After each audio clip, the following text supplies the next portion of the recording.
देखिए, हेडेक एक ऐसा कॉमन प्रेजेंटेशन है जिसके पेशेंट आपके पास ज़रूर आते हैं, और इतना कॉमन प्रेजेंटेशन है कि कॉम्पिटिटिव एग्जाम्स में भी हेडेक के बारे में क्वेश्चन बार बार आते हैं। तो मैं आपको 4 रेमेडीज के नाम बताता हूँ जिनके अपने पिक्यूलियर हेडेक है, जिनको कॉम्पिटिटिव एग्जाम्स में एज इट इज उठाकर पूछ लिया जाता है। 4 प्रेजेंटेशन के साथ अलग अलग पेशेंट है।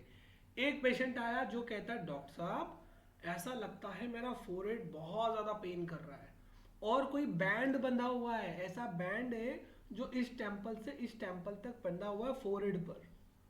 व्यक्ति ऐसा कहता है यहाँ टाइट है, बैंड लाइक सेंसेशन, कार्बोलिकम एसिडम। क्या देंगे? कार्बोलिकम एसिडम।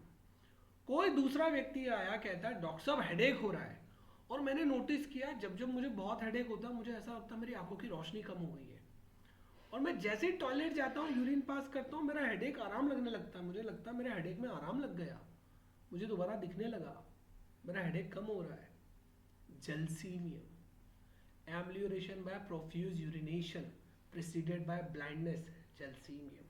ठीक है। एक लेडी आई आपके पास और वो कहती है, डॉक्टर साहब मुझे 2 सालों से हेडेक हो रहा है, लगातार हेडेक होता रहता है।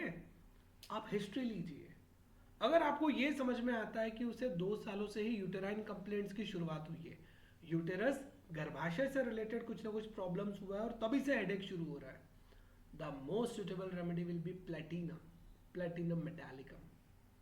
एंड एक चौथा पेशेंट आया आपके पास, कहता है डॉक्टर साहब यहाँ पर हमेशा जलन बनी रहती है, वर्टेक्स में हमेशा जलन है, ऐसा लगता है हीट निकल रही हो, और ना हर 7 या 15 दिन में हेडेक होता ही रहता है।